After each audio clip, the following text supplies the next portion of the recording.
Hello, ഞാൻ മീനു. നമ്മളിന്ന് രാവിലെ മുതൽ ഈ ടൈം വരെ കേട്ടുകൊണ്ടിരിക്കുന്ന ഒരു ബ്രേക്കിംഗ് ന്യൂസാണ് ഗ്രീഷ്മ കൊലക്കേസ്.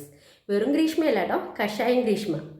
എനിക്ക് തോന്നുന്നത് 2022 മുതൽ ഇതിപ്പോൾ 2025ആയി.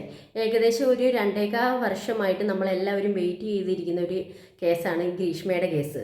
വേറൊന്നിനുമല്ല, ഇവക്ക് തൂക്കുകയറ് തന്നെ കിട്ടണമെന്ന്. അതനുസരിച്ച് നമ്മുടെ കോടതി തൂക്കുകയറ് തന്നെ കൊടുത്തു ഇവക്ക്. അതിന് നമ്മുടെ കോടതിക്ക് ബിഗ് സല്യൂട്ട്.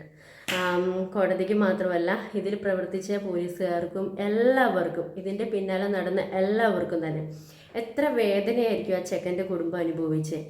ആ ഒരു വേദനയുടെ പകുതിയെങ്കിലും ഇവരനുഭവിച്ചില്ലെങ്കിൽ എവിടെ പോകാനല്ലേ. അപ്പം അത് കാരണം എല്ലാവർക്കും ഈ കോടതിയിൽ ഇങ്ങനൊരു വിധി തന്നതിന് നമ്മളെല്ലാവരും കോടതിക്ക് ഒരു ബിഗ് സല്യൂട്ട് തന്നെ കൊടുത്തു. അത് ഇവക്ക് മാത്രമല്ല, 1-ാം പ്രതി, 2-ാം പ്രതി, 3-ാം പ്രതി, അങ്ങനെ ആരൊക്കെ കൂട്ടുനിന്നോ അവർക്കൊക്കെ നിരത്തി പിടിച്ചു കൊടുത്തു. Thank you.